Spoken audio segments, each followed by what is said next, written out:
गुरु ज्ञान विभूधर आए, महामंगल मत सब ही उठाए, महामंगल मत सब ही उठाए।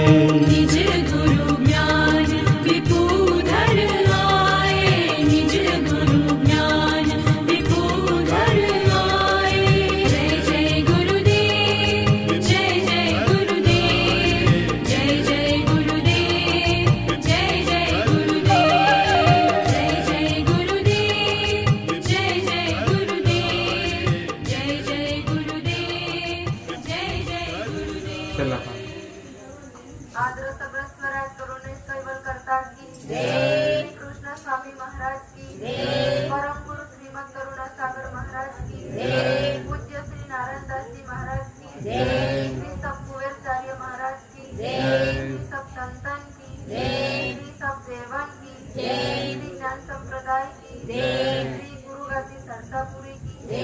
श्री कैवल धाम की जय। प्रारंभ समय का सत्य साई।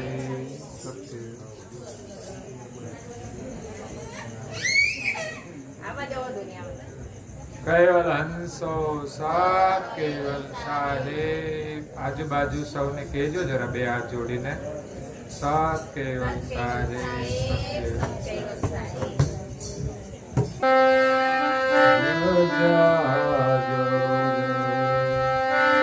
निज गुरु से करना अवर पारी सदा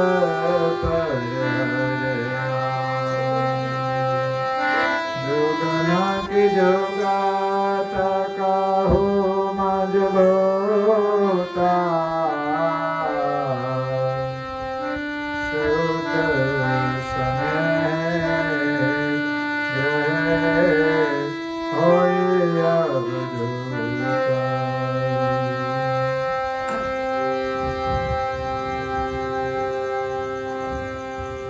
प्रिय भक्तजनों, ज्ञान संप्रदायना अध्यस्थापक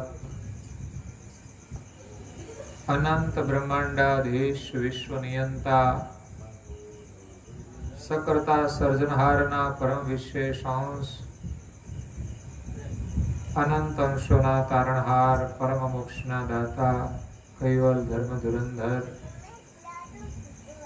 महान समर्थ परम श्रेष्ठ परम विभूतिवान परम दयाळु परम कृपा निधि सर्वज्ञ दिव्य परम गुरु श्रीमद करुणा सागर महाराज जगतना जीवोનું परम कल्याण करवा माटे अकळ विभूतिनो अति दिव्य मनुष्य देह धारण करी आ विश्वनी अंदर 14 लोक અને 7 દ્વીપમાં પ્રગટ થયા છે। परम गुरु श्रीमद करुणा सागर महाराज ना कृपा पात्र ज्ञान गति ना पूर्ण अधिकारी अखंड उपासक पूज्य श्री नारायण दास जी महाराज स्वरचित सिद्धांत भावनी ग्रंथना 8मा अंगने विषय परम गुरु साथेना योगनु वर्णन करता कहे छे कि जज्जा जोग निज गुरु से करना।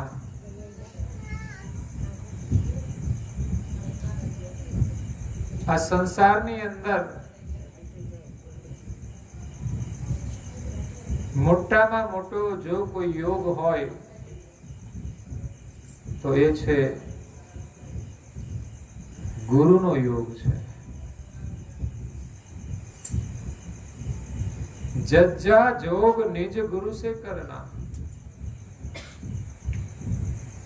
અત્યારે તો યોગ શબ્દ પ્રચલિત થઈ ગયો છે। યોગ એટલે શું? કે યોગના પ્રકાર છે।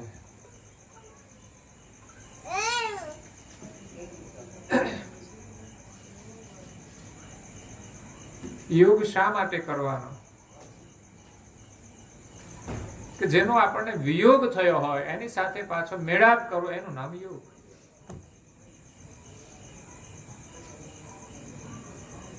લગ્ન થયા પછી બે છૂટા પડી જાય તો એનો પાછો યોગ કરવો પડે. અગર તો બે છૂટા છે એને ભેગા કરવા માટે યોગ થાય છે.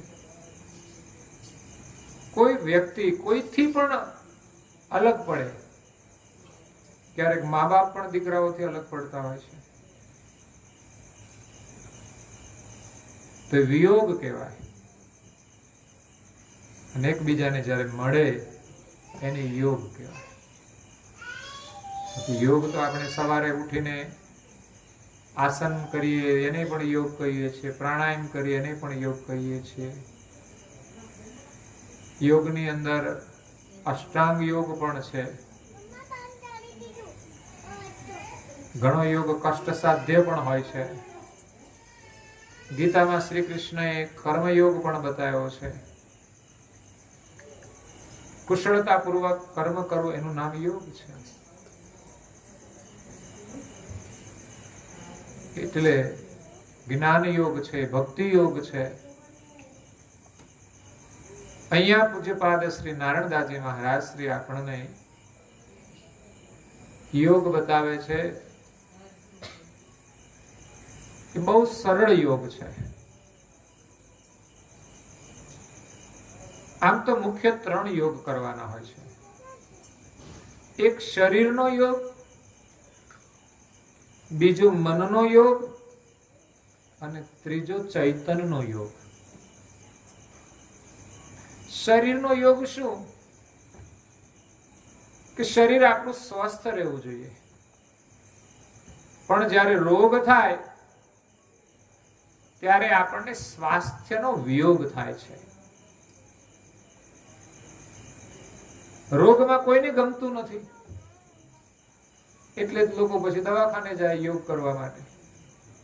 એનો ઉપચાર છે. હોસ્પિટલમાં દાખલ થવું પડે તો પણ લોકો તૈયાર જ હોય છે. કોઈ એમ નથી કહેતું હું બીમાર છું પણ હોસ્પિટલમાં તો નહીં જ જાઉં, સ્મશાનમાં જઈશ પણ નહીં તો પછી સ્મશાનમાં જવું પડે. કોઈ એમ કહેશે કે હું સ્મશાનમાં નહીં જાઉં? હજુ કોઈ બેઠો થયો નથી. એટલે શરીર જ્યારે રોગી બને ત્યારે એને સ્વાસ્થ્યનો વિયોગ થાય છે. એટલે એના આરોગ્ય માટે આપણે યોગ કરવાનો હોય છે. એટલે આજે વર્તમાન સમયમાં યોગની જે જાગૃતિ છે બહુ જરૂરી છે. અને શરીર સ્વસ્થ રહે એ પણ બહુ જરૂરી છે. આનાથી મોટું બીજું કોઈ સુખ જ નથી.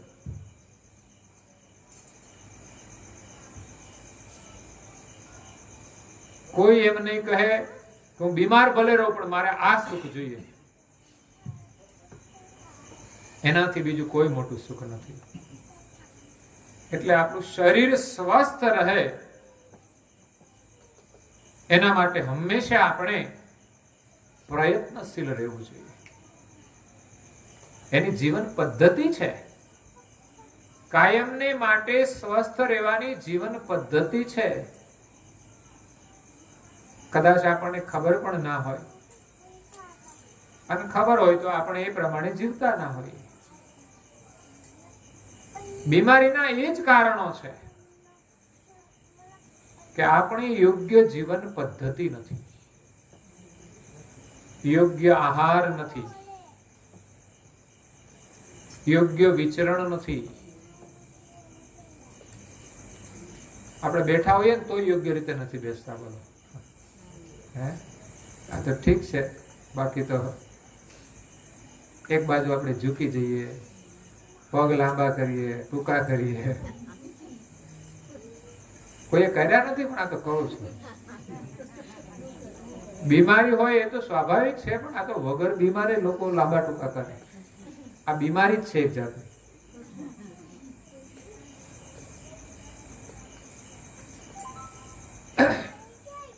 એક પરંપરા છે ગુરુની, એની એક સંસ્થા છે, દિવ્ય જ્યોતિ જાગૃત સંસ્થા. કદાચ જે લોકો ધાર્મિક સર્ચ કરતા હોય ને ખબર હોય, એની અંદર એમના ગુરુ હતા, એની શિષ્યાઓ વધારે હતી, એમાં વિશેષ મહિલાઓ સાધ્વી હતી. સાધુનું જીવન ઉત્તમમાં ઉત્તમ જીવન છે, સંયમશીલ જીવન છે, ચારિત્રશીલ જીવન છે, પવિત્ર જીવન છે, સફળ જીવન છે. પણ કોઈ ભાગ્યશાળી એનો સ્વીકાર કરે છે, બાકી લોકો ભોગમાં જ જવા તૈયાર છે. ભોગ અને રોગ. સ્વસ્થ જીવન એનું નામ સાધુ. શારીરિક રીતે, માનસિક રીતે જે સ્વસ્થ હોય એ સાધુ છે. એ લોકોમાં એટલું અનુશાસન અને જીવન જીવવાની જે પદ્ધતિ છે એનું એકાગ્રતાથી પાલન કરે. એમના વક્તા સત્સંગ કરતા હોય, કથા કરતા હોય, ત્યારે એના જે સાધ્વી સંતો જે હોય બધા, એ બેસવાની એમની પોઝિશન જોઈએ. જ્યાં સુધી સત્સંગ ચાલે ત્યારે આ જ પોઝિશનમાં બેસવાનું. આમાં સહેજે હલવાનું નહીં. ધ્યાનમાં બેઠા હોય એ રીતે આંખો બંધ કરીને જ બે, જોવાનું તો કશું છે જ નહીં. આ ઘણી કથાઓ એવી હોય છે જોવાની હોય, કઈ નવો નવો ખેલ આવે, કુદાકુદ કરે તો આંખો લોકો બંધ ના રાખે. પણ એનામાં એવું કશું નાટક આવતું નથી. એટલે માત્ર સાંભળવાનું જ હોય તો તમે આંખો બંધ રાખીને સાંભળો તો એકાગ્રતાથી સંભળાશે. આંખો ખુલી હોય એટલે આ બધું ચિત્ર આપણને દેખાય. અમારે તો જોવું પડે કેટલા લોકો બેઠા છે, કેટલા ઊંઘે છે. ટાઈમ પૂરો થઈ ગયો એટલે. પણ સાંભળનારે તો કશું જોવાનું નથી હોતું, એકાગ્રતાથી સાંભળવાનું. જાણે સમાધિ લાગી હોય એટલી એકાગ્રતાથી શ્રવણ કરે. અને એ ઉપદેશ એના હૃદયની અંદર ઉતરે છે. આપણે તો સાંભળતા હોય ને અહીંથી કોઈ પસાર થયું એટલે આપણી નજર ક્યાં જાય? અહીંથી કોણ ગયું? એટલે અહીંથી જે વાત આવતી હોય એ કટ થઈ જાય. પછી લિંક આવતા વાર પણ લાગે. એક તો આપણી લાઈન ના હોય પછી આ, અને એમાં રસ્તો ચૂકાઈ જાય એટલે પછી ભૂલા પડી જઈએ. એટલે આપણી જીવન પદ્ધતિ કેવી હોવી જોઈએ? ક્યારે ઉઠવાનું, ક્યારે સુવાનું, શું ખાવાનું, બધી બાબતમાં આપણી જે જીવન પદ્ધતિ છે એ પ્રમાણે આપણે જીવીએ તો આપણું શરીર અને મન બંને સ્વસ્થ રહે. તો અહીંયા 3 યોગ મેં કહ્યા કે એક શરીરનો યોગ, આપણું શરીર સ્વસ્થ રહેવું જોઈએ. બીમાર શરીરની અંદર આપણને કોઈ સુખ મળતું નથી. બીમાર માણસ હોય ને કશું જ ગમે નહીં, કશામાં રસ ન પડે. સામાન્ય બીમારી તો ઠીક છે, ભયંકર બીમારીઓ એવી આપણે જોઈએ ત્યારે આપણે દુઃખ થાય. અને એ આપણને સંદેશ આપે છે કે તમે પણ સજાગ રહો આ બીમારીઓથી.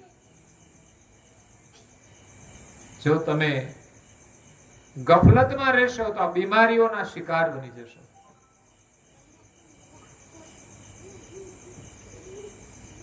એક બાજુ ઝૂકીને બેસવાથી શું થાય? તો એ શરીરને નુકસાન તો થતું જ હોય છે. ધીમે ધીમે ધીમે થાય, પછી તકલીફ શરૂ થાય.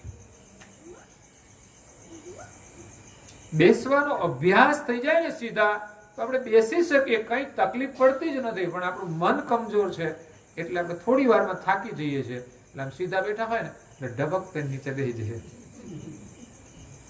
કાં તો આ બાજુ ઝૂકી જઈએ, કાં તો આ બાજુ ઝૂકી જઈએ. એકાગ્રતાના અભાવે.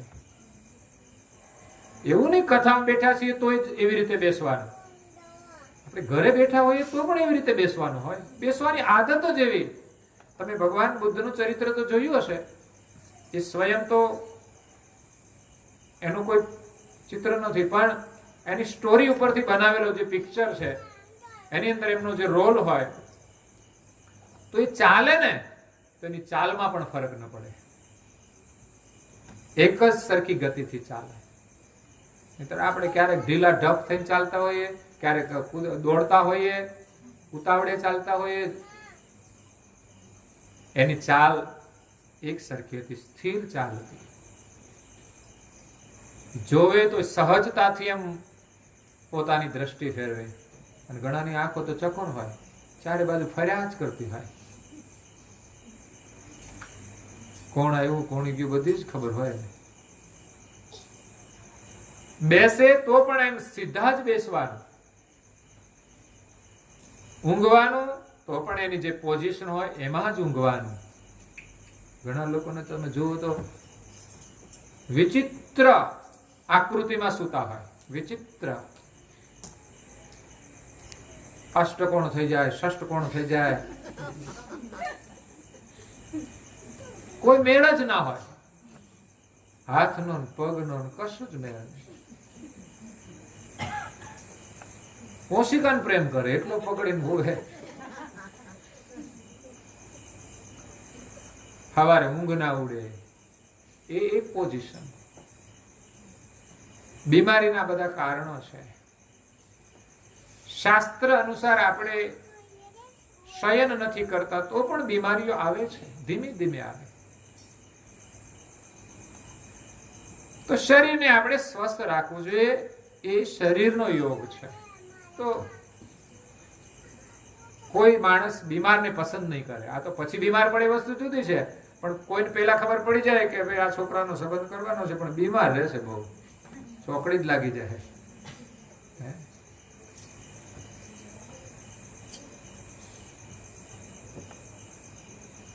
કેવા છોકરા સાથે લગ્ન કરવા જોઈએ? કદાચ બેનો ખબર હોય કે નહીં, બાયોડેટા પૂછતા છે, કેટલી હાઈટ ને કેટલા વાઇટ ને કેટલી આવક, બસ આ જ જોવાનું, બીજું નહીં કઈ જોવાનું. ભલે પછી પીતા હોય એનો વાંધો નહીં, પણ આવક સારી જોઈએ, ફેસિલિટી સારી જોઈએ, એ મહત્વનું નથી. એક દીકરી યુવાન થઈ, સંસ્કારી પરિવાર હતો, એનો સંબંધ કરવાનો હતો. ત્યારે આપણા માતા પિતા વડીલો જ્યાં સંબંધ કરતા ત્યાં થતા હતા, પણ સમય થોડો બદલાયો છે, એ પ્રમાણે પરિવર્તનો થયા છે, સ્વીકાર્ય છે. તમારું દાંપત્ય જીવન સુખી રહે, આ જીવન તમે સુખી રહો તો એ સ્વીકાર્ય છે. તો માતા પિતા અત્યારે સ્વાભાવિક છે કે કોઈ પણ સંબંધ કરવાનો હોય એટલે દીકરા દીકરીને પૂછે. છોકરાને તો ઓછું પૂછવાનું આવે, પણ દીકરીઓને ખાસ પૂછવું પડે, કારણ કે એમને બીજાના ઘરે જવાનું છે. તો કે તને કેવું પાત્ર પસંદ છે, એટલે મા બાપ એવી શોધ કરે. દીકરી તો ડોક્ટરનું ભણેલી હતી અને દિલ્હીની અંદર એમને એવોર્ડ આપેલો હતો રાષ્ટ્રપતિએ, અને એવા તો કેટલી 5-7 એવોર્ડ એની પાસે હતા, એટલું સરસ ભણેલી. એટલે મા બાપને એમ જ હોય ને કે દીકરી ડોક્ટર થશે તો આપણે એને માટે કંઈક ડોક્ટરની શોધ કરીએ.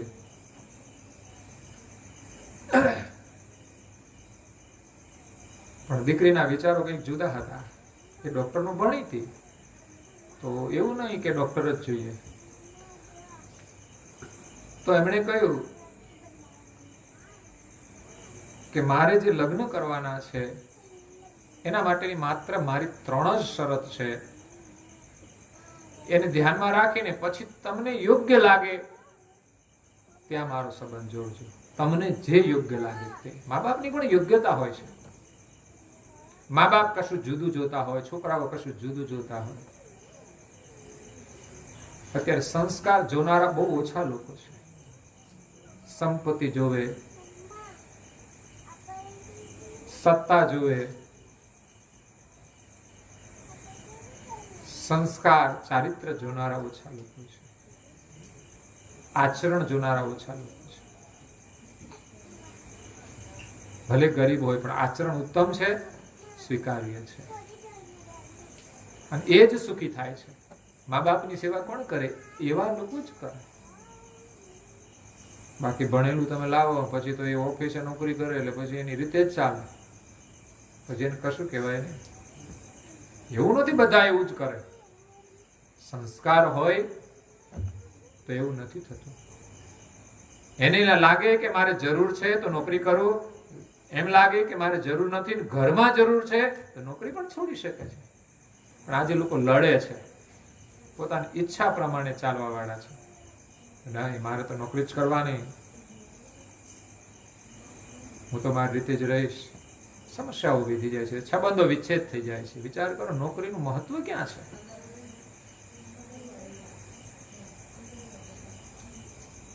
દીકરીએ 3 શરત મૂકી. એક, જે દીકરા સાથે સંબંધ કરો એ સામૂહિક પરિવાર હોવો જોઈએ. કમસે કમ પરિવારની અંદર 10 સભ્યો હોવા જોઈએ. એમ વિચાર કરો. અત્યારની છોકરીઓ શું કહે છે? 4 થી વધારે ના જોઈએ, 3 થી વધારે ના જોઈએ, 2 થી વધારે નહીં. 4 ભાઈઓ હોય, 4 દીકરા હોય, પછી સંબંધ કરવાનો હોય. ઓહો, 4 દીકરા, આટલા મોટા પરિવારમાં રહેવાનું. અત્યારે તો અમે પરિવાર નાના જ છે, પણ 4 તો હોય જ ને કમસે કમ. 2 મા બાપ એ તો હોય જ ને. પણ અત્યારે તો એમાંય કાપ મુકાયો છે. લગ્ન થયા પછી 1-2 વર્ષ જાય પછી એમને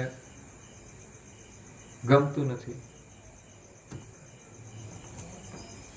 જો કે મા બાપે પછી સમજીને કહેતા હોય છે કે અમને શહેરમાં ઓછું ફાવે, ગામડામાં વધારે ફાવે.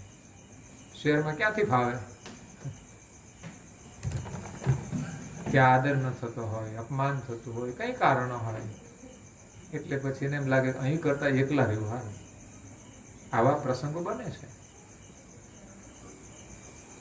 કોઈનાથી કશું બોલાતું નથી, બોલીએ તો સમસ્યા છે જ. દીકરી કે સામૂહિક પરિવાર 10 સભ્યો તો જોઈએ. કેમ? તો 10 પરિવારનો જે સભ્ય હોય ને એની અંદર એક પ્રકારનું ઘડતર થાય છે. 10 માણસ વચ્ચે રહેવાનું એ સહેલું કામ નથી. વિચાર કરો, 4 જણા ભેગા નથી રહી શકતા, 2 જણા નથી રહી શકતા. અમે જો પતિ પત્ની એકલા રહેતા હોય તો 2 લડતા હોય.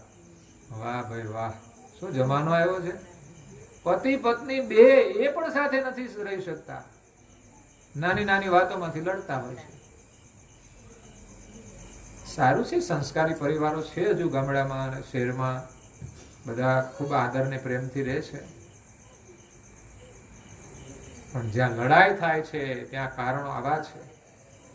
પતિ અને પત્ની બંનેની અંદર સહનશીલતાનો અભાવ હોય છે. 2 જણા સાથે રહી શકતા ન હોય, 4 ને 6 સાથે કેવી રીતે રહી શકે? 10 સભ્યો સાથે રહેવું એટલે 10 ના મત હોય ને જુદા જુદા, એની સાથે મળીને રહેવાનું છે, એને બધાને મેળવીને રહેવાનું છે. પેલા લોકો 40 ના પરિવાર સાથે રહેતા હતા. કેમ રહેતા હશે? એની પાસે સહનશીલતા હતી, સમજણ હતી. એમ જ ના રહેવાય. સંયુક્ત પરિવાર જોઈએ તો કરજો. બીજા નંબરમાં જેની સાથે સંબંધ કરવાનો છે એ વિદેશમાં ન જાય તો મારે જવું છે ત્યાં. બસ મને મારા દેશનું ગૌરવ છે, મને આ સંસ્કૃતિનું ગૌરવ છે. મારે પૈસાની પાછળ નથી દોડવું, કે ભોગની પાછળ નથી દોડવું, કે ફેસિલિટી પાછળ નથી દોડવું. વિદેશમાં છે શું? બીજું કઈ જ નહીં. ખાવા તો જેટલું જોઈએ એટલું જ જોઈએ ને, એથી વધારે તો ખાવાના નથી. વિદેશમાં જાય તો વધારે પૈસા કમાઈને કરવાના શું? અને પ્રારબ્ધમાં હોય છે તો અહીંયા પણ એ સુખી થતા હોય છે. એટલે બસ વિદેશમાં ન જાય તો. એવું એમણે ના કહ્યું કે ડોક્ટરો જ મારા માટે શોધવું, એ જરૂરી જ નથી. ત્રીજી વાત એમણે જે કહીને બહુ મહત્વની હતી કે જે છોકરા સાથે સંબંધ કરવાનો હોય ને વ્યસની ના જોઈએ. મારે છે આવી કોઈ ડિમાન્ડ કોઈની કે વ્યસની હોય તો ચોકડી મારો? આ માણસની એક ઓળખ છે, માણસના વિચારોની ઓળખ છે. એના વિચારો કેવા છે? ભલે સામાન્ય હોય પણ છતાંય એ માણસ મનથી બંધાયેલો છે. વ્યસનોનો સ્વભાવ પણ અમુક હોય છે, વ્યસનોનો સ્વભાવ હોય છે. જે આપણા સ્વભાવને બદલી નાખે છે. એટલે આપણી પસંદગી સંસ્કારની હોવી જોઈએ. એટલે શરીરનો યોગ છે, સ્વસ્થ શરીર હોવું જોઈએ. રોગી કોઈને પસંદ નહીં આવે, પણ છતાંય કોઈ સંસ્કારને મહત્વ આપે. એક જગ્યાએ કે સંબંધ થઈ ગયો, સંબંધ થયા પછી છોકરાનું એક્સિડન્ટ થયું. સંબંધ થયા પછી છોકરાનું એક્સિડન્ટ થયું, માથામાં વાગ્યું એટલે થોડો અપસેટ થઈ ગયો. તો એટલો અપસેટ કે પછી એ યોગ્ય રીતે વ્યવસાય ન કરી શકે, કામ ન કરી શકે, નોર્મલ થઈ ગયો થોડું. હવે અત્યારે સમય એવો છે કે આવા સમાચાર મળે એટલે તરત જ રિજેક્ટ થઈ જાય કે હજુ તો કાચું જ છે ને, કાચું તોડવા માંદો જ નહીં. અત્યારે બધા એમ જ મેન્ટાલિટી. એટલે ઘણા કાચા તૂટે છે અને પાકા તૂટે એના કરતા પછી આપણે માનીએ છીએ કાચા તૂટે સારું, અગાઉ છે, પણ એ સારું નથી. ખરેખર વિચારોની દ્રષ્ટિએ સારું નથી, છતાં પણ અનફિટ હોય થઈ જાય, વસ્તુ જુદી છે. એટલે અત્યારે સમય એવો છે, ખબર પડે કે સામે કંઈક ડેમેજ થયું છે એટલે છોડી દો. પણ આ દીકરી એવું વિચાર્યું કે મારા લગ્ન પછી આ બન્યું હોત તો, જેની સાથે મનથી એકવાર સંબંધ જોડી દીધો એ સાચો પ્રેમ હોય છે, કે જેને એકવાર પોતાના સંબંધ તરીકે નક્કી કરી દે કે આ મારા સ્વામી કે આ મારી પત્ની, પછી કંઈ પણ હોય એ સંબંધ નિભાવવાનો. આપણા કર્મ પ્રમાણે સંબંધ જોડાય છે. ભલે આપણે એક સંબંધથી ભાગીએ અને બીજા સંબંધ કરીએ કદાચ, પણ તમારા જે ભાગ્યમાં નિર્માણ હશે એ તો થવાનું જ છે. એટલે સંબંધો જોડવામાં સંસ્કારનું મહત્વ છે. તો શરીરનો યોગ, બીજો મનનો યોગ. મનનો યોગ શું કરવાનો ભાઈ?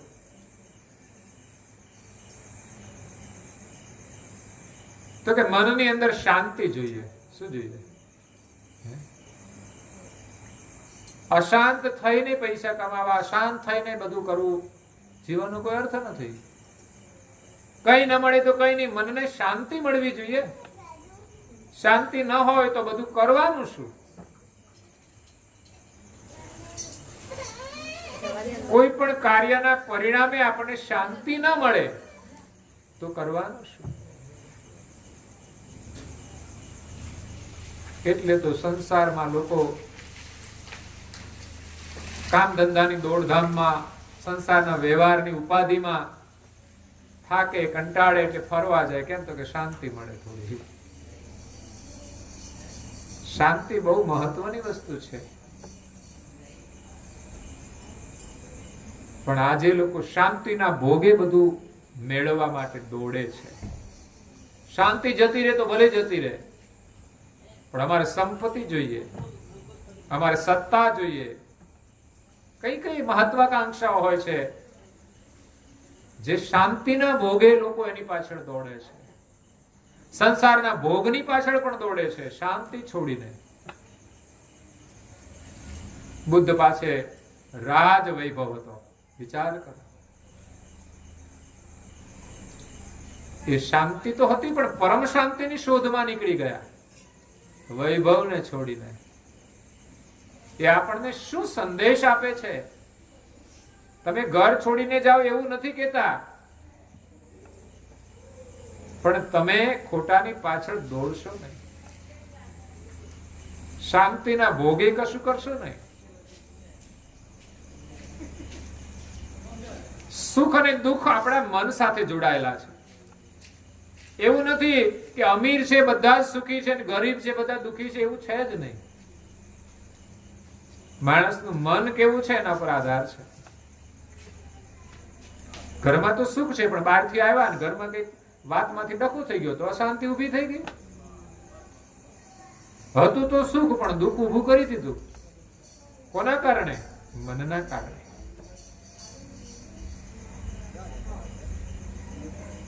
બિનજરૂરી ચર્ચામાંથી પણ ઘણીવાર ઝઘડા ઉભા થઈ જાય છે.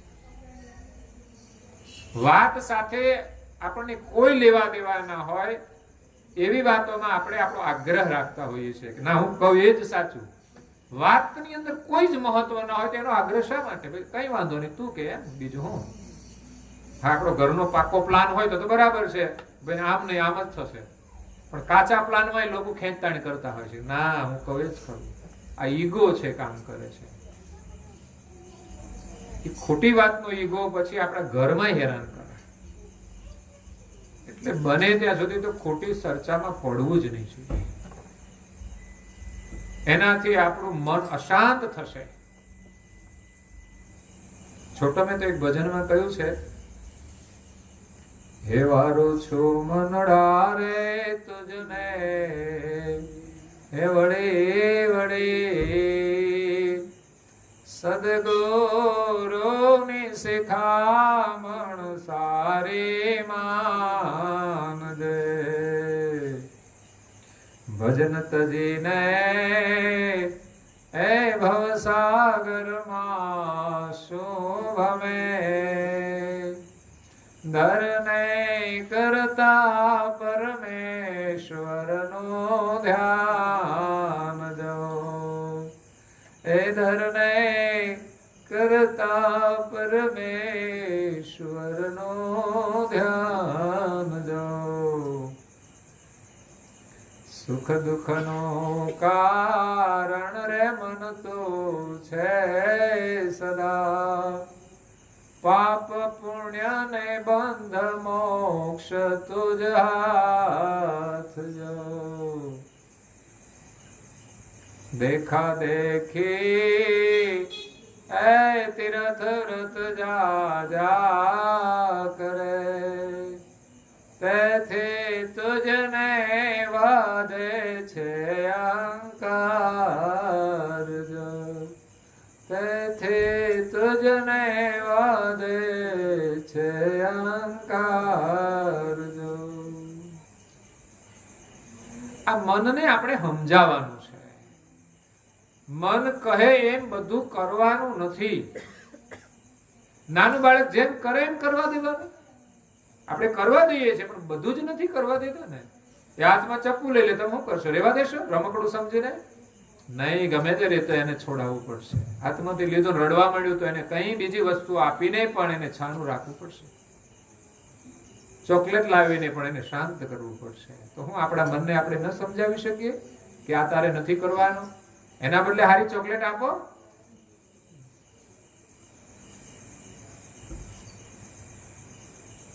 એટલે આ મનને વારંવાર સમજાવવાનું છે. સદગુરુની શિખામણ સારી માનજો. આ મહાપુરુષોએ જે શિખામણ આપી છે ને એ આપણા મનને આપણે સમજાવવાની છે કે સ્વીકાર કરે. દેખાદેખી જીવન નથી જીવવાનું. આંધળું અનુકરણ નથી કરવાનું. એમાં સુખ નહીં મળે. પરિણામનો વિચાર કરી અને જીવન જીવવાનું છે. ગમે તે ખાવાનું, ગમે તે પીવાનું, ગમે તે કરવાનું નથી. મહાપુરુષોએ જે પ્રમાણે કહ્યું છે પ્રમાણે આપણું જીવન હોવું જોઈએ. પરિણામ સ્વરૂપે આપણે સુખી થઈશું. ઘણા બાળકો મા બાપ સાથે પણ ઉદ્ધત વર્તન કરતા હોય છે, જાણે એ એમના બાપ હોય. ઘરમાં દીકરો મોટો થઈ જાય, બિઝનેસમેન થઈ જાય, લાખોપતિ થઈ જાય, એટલું નહીં વડાપ્રધાન બની જાય ને તો પણ એ મા બાપ આગળ તો એમનો દીકરો હોય છે, વડાપ્રધાન નથી હોતા. એમને તો એને વંદન કરવાના હોય, એમનો આદર કરવાનો હોય. એ આપણી સંસ્કૃતિ છે. આપણે તો કંઈ ના કમાતા હોય ને વટ કરતા હોય, બોલો, વળ ખાતા હોય, હોશિયારી કરતા હોય. જીવનમાં નમ્રતા બહુ જરૂરી છે.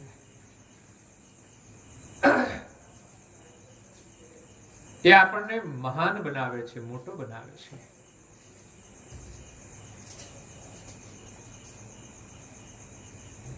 મોટા પદ સુધી પહોંચવાનું કામ સહેલું નથી હોતું. કેટલી પરીક્ષાઓમાં પાસ થાવ પછી ઊંચા પદ ઉપર જવાય છે ને. આપણે પહેલા ધોરણથી પરીક્ષા શરૂ થઈ હોય, 7 ધોરણમાં જ આપણે નપાસ થયા હોય પછી તો નોકરીની વાત તો ક્યાં બાજુએ રહી. આ તો સારા માર્ક્સથી બધી પરીક્ષાઓ પાસ કરતા જાઓ પછી તમે ઊંચા પદ ઉપર પહોંચી શકો છો. એમ જીવનમાં આગળ વધવા માટે, સફળ થવા માટે આપણે નમ્રતા રાખવાની છે. તો અહીંયા છોટમ મહારાજ કહે છે કે વારું છું મનડારે તુજને વળી વળી, સદગુરુની શિખામણ સારી માનજો. સદગુરુની જે વાતો છે, જે ઉપદેશ છે, જે શિખામણ છે, એ બધી જ સ્વીકારવા યોગ્ય છે. ઘરની અંદર, પરિવારની અંદર કદાચ મા બાપ તો એમના સ્વાર્થ માટે કશું કહેતા હશે, પણ સદગુરુ તો નિસ્વાર્થ ભાવથી, માત્ર એના કલ્યાણની ભાવનાથી જ ઉપદેશ આપતા હોય છે. મા બાપ તો પોતાના સ્વાર્થ માટે કદાચ બાળકના કલ્યાણનો વિચાર ન કરે, માત્ર એમ હોય કે મારો છોકરો બસ મોટો બની જાય, એ ભગવાન પાસે આશીર્વાદ માંગે છે, એમ જ માંગે કે મારો છોકરો ભણીને બહુ મોટી પોસ્ટ ઉપર જતો રહે. પણ મોટી પોસ્ટ ઉપર જઈને તમને ભૂલી જશે તો એ ખબર નહીં. મારા દીકરાને જલ્દી પરણાવી દઈએ, પણ પરણાવીને તમને જુદા રાખશે તો એ માત્ર સ્વાર્થથી જોતા હોય છે, જ્યારે મહાપુરુષો એ નિસ્વાર્થ ભાવે ઉપદેશ આપતા હોય છે કે તમે ચિંતા ના કરો, વ્યર્થની ચિંતન કરો. લોકો સંસારની ચિંતા જ કરતા હોય છે, એમાં અડધા થઈ જાય. ચિંતન કરો. તમારું જે કાર્ય કરવાનું છે ચિંતા કરવાથી નથી થતું, પણ ચિંતન કરવાથી થશે. ચિંતા માણસને પરેશાન કરે છે, જ્યારે ચિંતન માણસને શાંત કરે છે. ચિંતન કરવાથી તમારી સમસ્યાનું સમાધાન તમને મળશે. હું તો વારંવાર કહું છું કે તમે બધા જ ધ્યાનમાં બેસો. 10 મિનિટથી માંડી અડધા કલાક સુધી ધ્યાનમાં બેસી શકાય તો બેસો. ધ્યાનમાં બેસવાથી તમને તમારો માર્ગ દેખાશે. માર્ગમાં આવતી જે સમસ્યાઓ છે એનું સમાધાન દેખાશે. આ 100% વાત છે. પણ જે પ્રક્રિયા કોઈના ઘરમાં થતી જ નથી હોતી. સુખ અને શાંતિનો માર્ગ એમાંથી મળશે. તમારા અંતરાત્માનું ચિંતન કરશો તો એમાંથી તમને સાચો જવાબ મળશે. ધ્યાન કરવાથી ઘણા બધા લાભ થાય છે.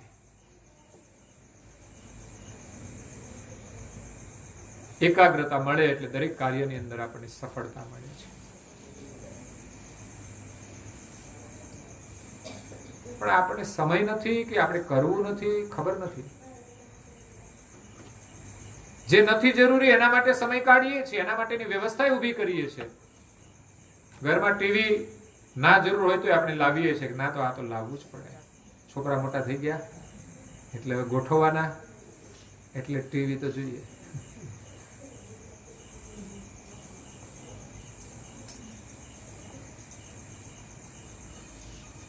ટીવી લાવો એના કરતા એને સંસ્કાર આપશો ને ગોઠવાઈ જ જશે. એ સંસ્કાર લઈને જશે એટલે સુખી જ થશે. બાકી વૈભવના પ્રભાવથી સંબંધો જોડાય એ સુખદ બને એવી કોઈ ગેરંટી નથી. જલ્દી જોડાઈ જાય એના કરતા જ્યારે જોડાય ત્યારે પણ આજીવન રહે મહત્વનું હોય છે.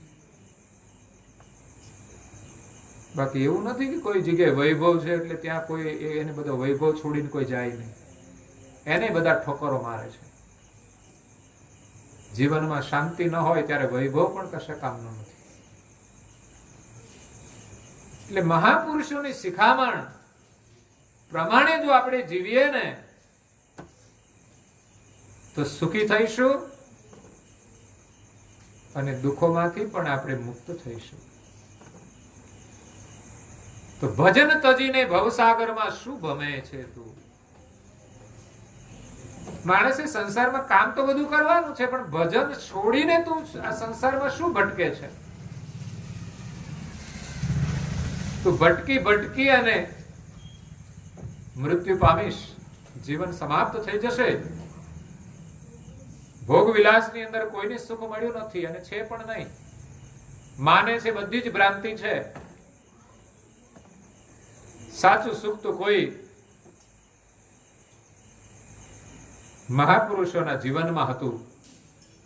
બાકી કબીર સાહેબે કહ્યું છે કે ભૂપ દુખી અવધૂત દુખી. ભૂપ દુખી અવધૂત દુખી, રાજાય દુખી છે અને ઘણા અવધૂત પણ દુખી છે.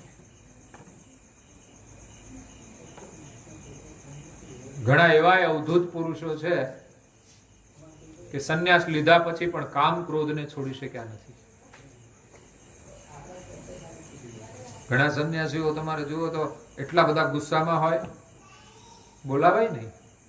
એવાય સંન્યાસીઓ હોય અને એવાય સંન્યાસી પરંપરાઓ છે કે એવાય સાધુઓ હોય છે કે એની ભાષામાં પણ વિવેક નથી રહેતો. ઘણા સંસારી લોકો જે ન બોલે એવા શબ્દોનો પ્રયોગ ઘણા સંન્યાસીઓ પણ કરતા હોય છે.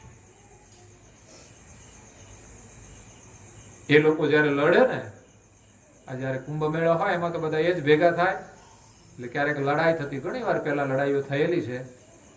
એટલે લડે તો ખરા, પણ પછી બોલવાનું કોઈ નિયંત્રણ ના હોય. એને ભાષાના વિવેકનું મહત્વ જ નથી, પણ છતાં એક ભેખ લઈ લીધો છે. ખબર નહીં કેમ લીધો હોય, ઘરે ઠેકાણું ના હોય તો લીધો હોય. કંઈક ગોરખ ધંધા કર્યા એમ કે લોકો, ગોરખ ધંધા. ગોરખે શું ધંધા કર્યા આપણને ખબર નહીં, પણ કહેવત પડી ગોરખ ધંધા. કઈ એવા ખોટા કામ કર્યા હોય ને એ લોકો લઈ લેતા હોય.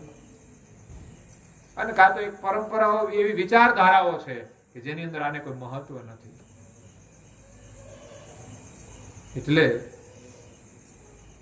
વાણીનો વિવેક મહત્વનો છે. ગમે તે પરિસ્થિતિ આવી જાય છતાં પણ ક્યારે આપણી ભાષાનો વિવેક ના બદલાવો છે.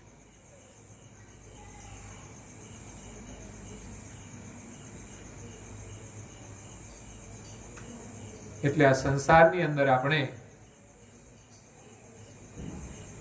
ભજન છોડીને જો ભોગની પાછળ દોડીશું તો કદાચ સુખી તો નહીં થઈએ, પણ દુઃખ તો અવશ્ય આવશે.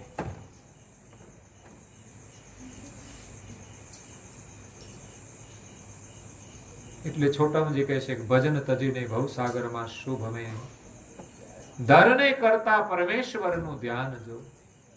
એ પણ એ જ કે છે તમે ધ્યાન કરો. આ જગત જેણે બનાવ્યું છે, આપણું શરીર જેણે બનાવ્યું છે, આપણે જેના છીએ એને આપણે જાણતા નથી, પણ કોઈ છે એમ માનીને પણ તમે ભજન કરો. કહળસંગ અને જતનભાઈ નાપાડની અંદર થઈ ગયા. એ સાચા ગુરુની શોધમાં હતા, એને સાચા ગુરુ કોઈ ના મળ્યા. ઘણા બધા સંતોને જોયા, પણ એની પરીક્ષામાં એ પાસ ન થયા, એટલે એમણે કોઈને ગુરુ ન કર્યા. ત્યારે ભગવાનને એમ જ પ્રાર્થના કરી કે ભગવાન, આ સંસારમાં કોઈ સાચા સાધુ નથી, અમારે ભગવાનની ભક્તિ કરવી છે.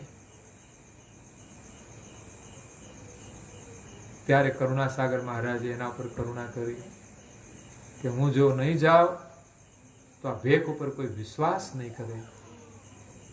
ત્યારે પરમ ગુરુ એની એમ જ પ્રાર્થના સાંભળીને એના દ્વારે ગયા હતા. એટલે જગતમાં એમ જ આપણે માનીએ તો છે કે આ જગતનો કોઈ માલિક છે, જેમણે આ જગત બનાવ્યું છે. બસ એનું ધ્યાન કરો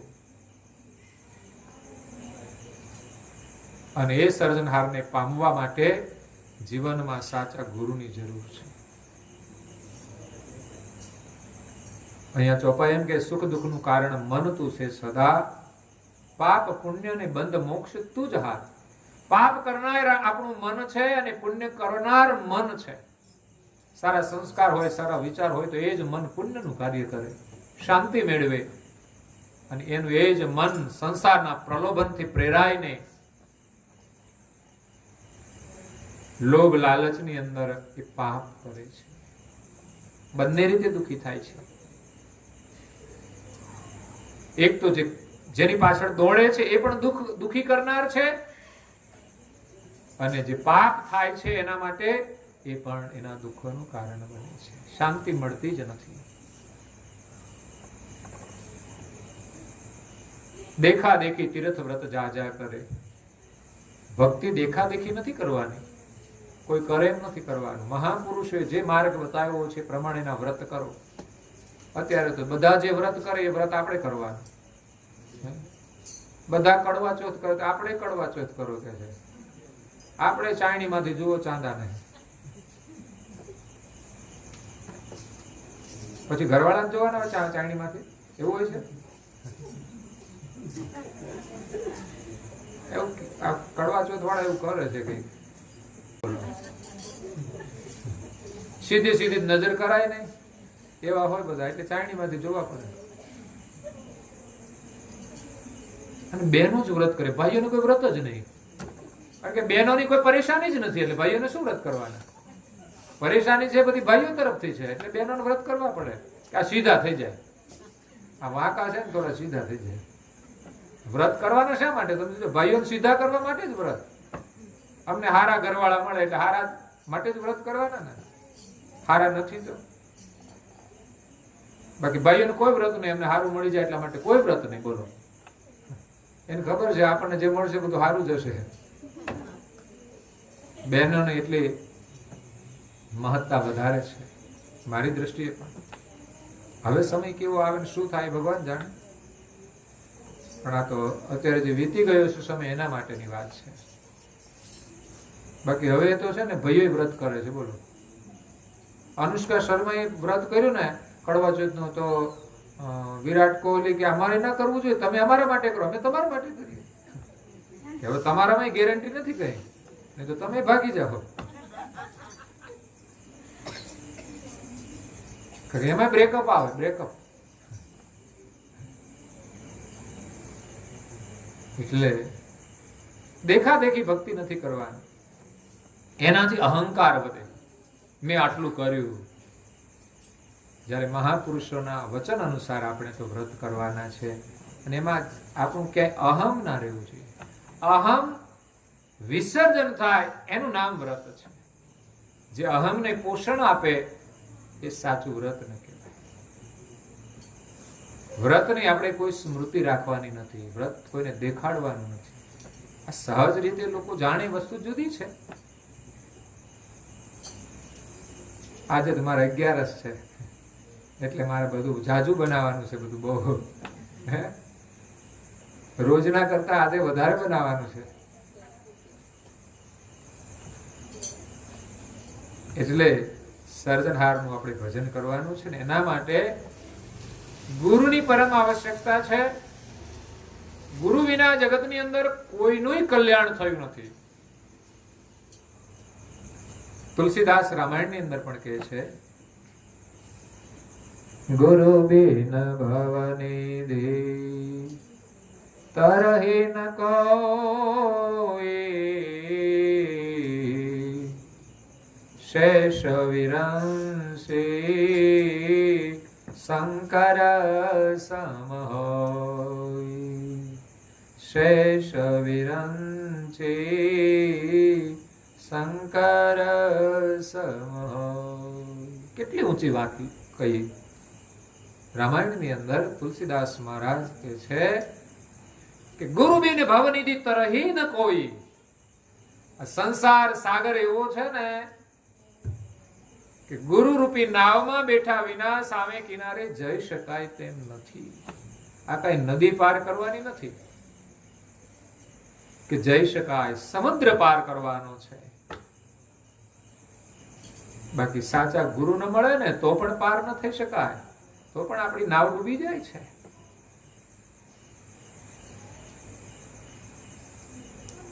તો ગુરુના શરણ વિના, ગુરુની કૃપા વિના આ ભવસાગર પાર થઈ શકાતું નથી.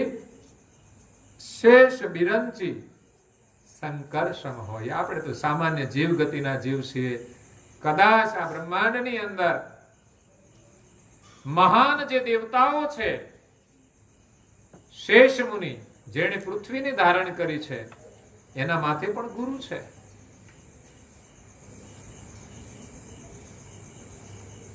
એમ કહેવાય છે કે પુષ્કર દીપની અંદર પરમ ગુરુ પ્રગટ થયા, તેમણે કાયમ પુરુષ નામ રાખ્યું હતું. ત્યાં એકવાર એક અવધૂતને મળ્યા. તો અવધૂત તો પતંજલ શાસ્ત્રના વેતા હતા, એટલે થોડી વિદ્યાઓ જાણતા હતા, એટલે જમીન ત્યાં 2 ફૂટ અધર બેઠા. પરમ ગુરુ પાસે એના કરતા વધારે જ્ઞાન ને વિદ્યા હતી, પણ છતાં એમને પ્રદર્શન ન કર્યું કે મારી પાસે કંઈક છે. અને આમની પાસે હતું એટલે તરત જ પ્રદર્શન કર્યું. અને પોતાને થોડા શ્લોક આવડતા હતા, ગોખેલા હોય, અભ્યાસ કર્યો હોય એટલે બોલતા હોય. એટલે એને એમ કે આ સંસ્કૃતના શ્લોકના પ્રભાવથી એ પ્રભાવિત થઈ જશે. પણ પરમ ગુરુએ કહ્યું કે આ તો ઉપરથી નીચે બે, આ કઈ બહુ મોટી વસ્તુ નથી. આ તો જાદુગરે આવું તો કામ કરે છે, તે મોટું કામ નથી કઈ કર્યું. જાદુગરે આપણે જોઈએ છે બધા કેવા ખેલ કરે છે, ચમત્કાર લાગે આપણને. એક માણસના 2 જુદા ભાગ કરી નાખે, ભેગા કરી દે, એવું દેખાય છે આપણને. પેટીને કશું ના હોય પણ કબૂતર કાઢે. એની હાથ ચાલાકી ઘણી બધી છે, પણ આપણને ખબર નથી પડતી. બોલો. અને આમાં નવું કર્યું હું, ઉપર બેહે એનાથી ફરક શું પડે? ઉપર બેહીએ તો કોઈ દિવસ પડીએ ને નીચે, બાકી જમીન ઉપર બેહે કોઈ તકલીફ કરી? એટલે લોકો ઘણી વાર જમીન ઉપરથી આકાશમાં ઉડતા હોય છે, કંઈક થોડું મળી જાય ને એટલે.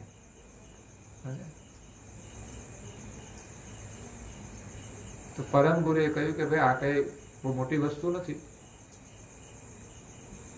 પરમ ગુરુએ એને જ્ઞાન આપ્યું કે તમે ભલે આ શાસ્ત્રોનું જ્ઞાન જાણો છો, પણ આ જગતના કર્તા કોણ છે ને એની તમને ખબર નથી.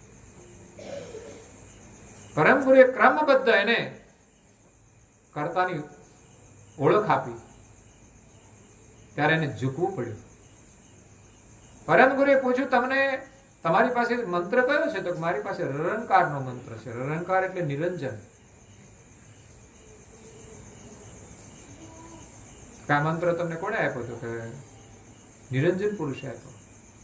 પૃથ્વી ઉપર કહે છે દેવ દાનવોનું યુદ્ધ થયું હતું, અને એ સમયે બધું બહુ તોફાન થયું, એટલે પૃથ્વી હલવા માંડી. એટલે મને એમ થયું કે પૃથ્વી ઉપર કંઈક થતું લાગે છે, તોફાન. જેમ આપણે ઘરમાંથી બહાર ડખો થતો હોય કેમ બહાર નીકળે, હાલત ખરા કંઈક લાગે છે, અવાજ આવે. મોટા ભાગે લોકો બધા ઝઘડો જોવા નીકળે. બોલો, ઘરમાંથી બહાર તમે કંઈક અવાજ સંભળાય ને, કોણ લડે છે? અને લડવા વાળા મોટે ભાગે ઘરમાંથી લડતા લડતા એટલો બધો ગુસ્સામાં આવી જાય તો રોડ ઉપર આવી જાય. ઘરમાં લડતા શું વાંધો? ખોટી ખેંચાણ કરે, અરે હું આમ કરી નાખું, તેમ કરી નાખું. ઘરમાં જાણતું પણ બજારમાં આવીને આમ કરી નાખું, તેમ કરી નાખું.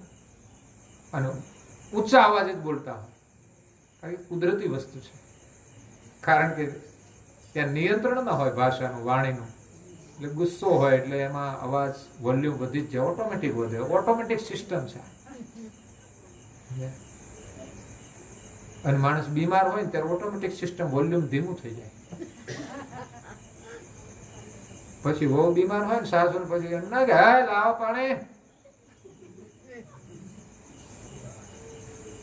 પાણી લાવજો. આ પરિસ્થિતિ છે. એટલે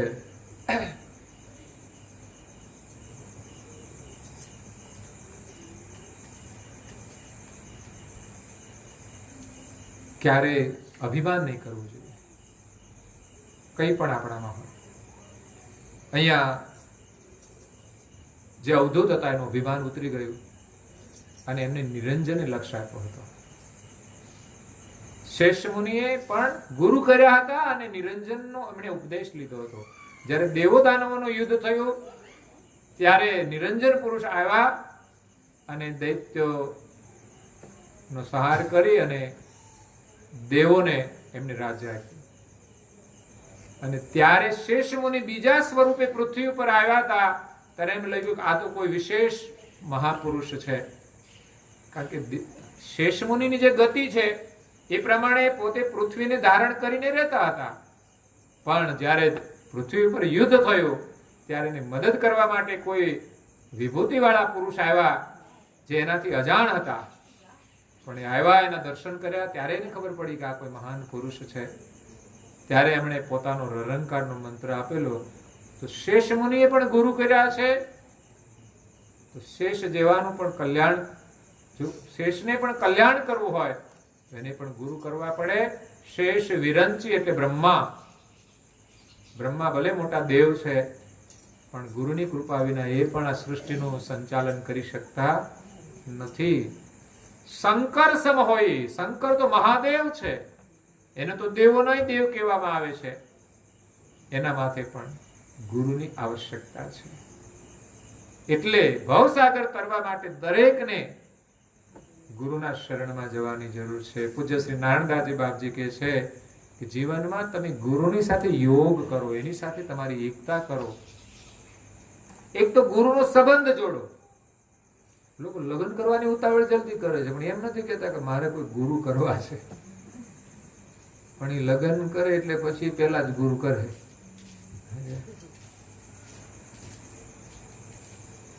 કોઈ કઈ કહેવત લખી છે, પૈસો મારો પરમેશ્વર. જેને પૈસા જ પરમેશ્વર છે અને બૈરી મારી ગુરુ. અને પછી છોકરા થાય એટલે કે આ છોકરા છે અહીંયા મારા 40 ગ્રામ, નાના નાનાની સેવા કરવાની, એ શાલિગ્રામની સેવા. શાલિગ્રામની સેવા ઘરમાં 40 ગ્રામ બધા હોય, કોઈ 40 ગ્રામ હોય, કોઈ 50 ગ્રામ હોય.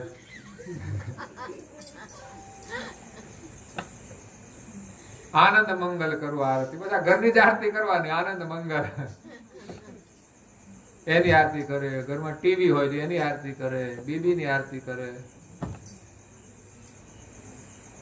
ઘરના સભ્યોનો તો આદર કરવો જોઈએ, પણ જળ વસ્તુઓની આપણે તો કેટલી આસક્તિ રાખીએ છીએ. જળ વસ્તુમાં તો કોઈ સુખ છે જ નહીં, પણ મમતા કેટલી કે ઘરમાં ડખા થઈ જાય ને ત્યાં સુધી એટલી મમતા હોય છે. બસ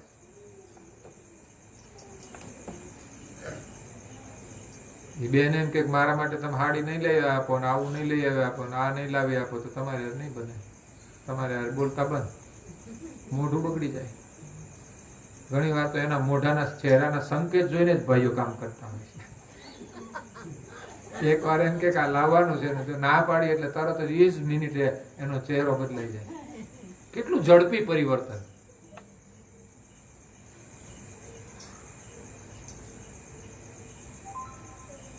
એ સમજી જાય કે આપણે આ લાવવું પડશે, નહીં તો ખાવામાં મજા રહેશે. પછી જો ભોજન, પછી ભજીયા કે દિવસ ખાવા મળશે ખબર નહીં, અને પછી બહારનું ખાવું પડશે.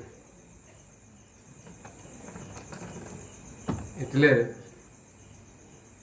જીવનમાં ગુરુ કરવા બહુ જરૂરી છે. અહીંયા પૂજ્ય શ્રી નારાયણદાસજી મહારાજ શ્રી આપણને કહે છે કે જજ્જા જોગ નિજ ગુરુ સે કરના અવર ઉપાધિ સબ પર હરના. જોગન કી જુગત કહું મજબૂતા શુદ્ધ સનેહ ગ્રહે હોય અવધૂતા. તો ગુરુનો મહિમા પરંપાર છે. એ જો સમજાય તો ચોક્કસ આપણે ગુરુ કરીશું. આપણે ત્યાં સંસ્કારની પરંપરા તો એવી છે કે બાળપણથી જ આપણે એ સંસ્કાર આપીએ છીએ બાળકોને કે ભાઈ થોડો મોટો થઈ જાય 4 મહિનાનો કે 6 મહિનાનો કે 8 મહિનાનો, વર્ષ કે સવા વર્ષ સુધી.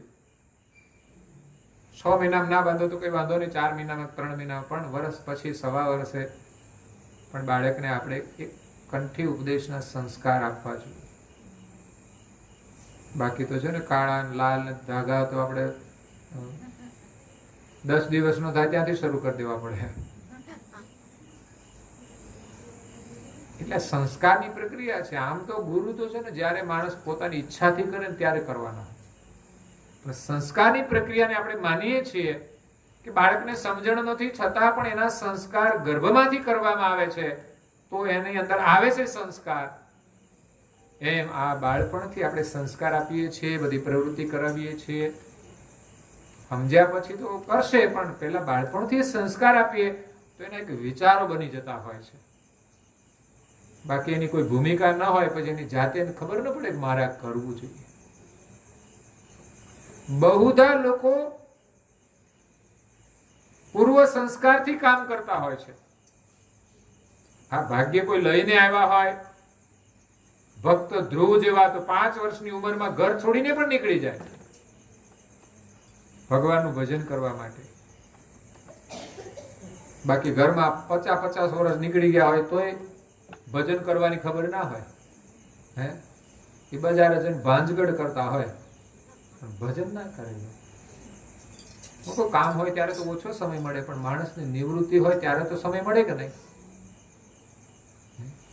પણ આપણે નિવૃત્તિ આવતા પહેલા પણ એવો અભ્યાસ તો કરવો જોઈએ ને કે નિવૃત્ત થયા પછી કરશું શું?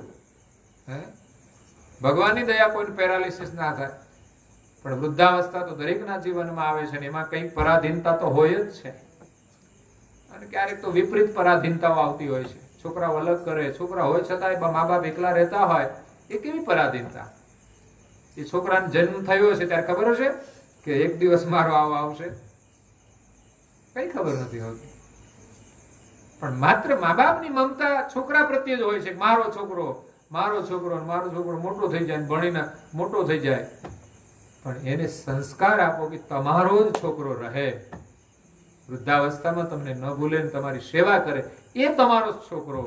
તમારો છોકરો એ વાત 100% સાચી છે, પણ એ મોટો થયા પછી પણ તમારો રહે એવી ચિંતા તમે કરો. બહુધા લોકોને એમ છે કે મારા છોકરા માટે અમે કાળી મજૂરી કરીને મહેનત કરીને પણ એને સારું મકાન રાખી દઈએ. એની મહેનતથી નહીં રાખી શકે. આપણે માત્ર સંસ્કારની પ્રક્રિયા કરવા માટે વધારે પ્રયાસ કરવાનો. બસ મારો છોકરો સંસ્કારી રહે, સંસ્કાર એ જ એની સંપત્તિ છે. આ દુનિયામાં કઈ બધા જ અમીર નથી હોતા. ઘણા લોકોને ચિંતા હોય આપણને ઘરનું મકાન થઈ જાય. ઘરનું મકાન હોય તો જ દુઃખી હોય છે. એક નહીં બીજું થઈ જાય, ભાડે આપીશું. ભાડે આપવાની ચિંતા હોય છે લોકો. વિચાર આપણે આવક જ વધારવી છે, બસ બીજું કઈ નહીં. જાવક સારી જગ્યાએ થાય એનો વિચાર કરવો જોઈએ. ભલે આવક વધે આપણને આનંદ છે, પણ આવક વધે એના કરતા આવક જેટલી વધે ને એટલી જાવક સારા કાર્યમાં થાય એનો વિચાર કરવો જોઈએ. તો એ આ ગુરુ સંસ્કારની જે પરંપરા છે એના દ્વારા આપણને એ સંસ્કાર મળે છે. તો ગુરુની સાથે આપણે યોગ કરવાનો છે ને. અહીંયા નારદાજી મહારાજ તો નિજ ગુરુ શબ્દ વાપરે છે. નિજ ગુરુ. નિજ ગુરુ કોને કહેવાય?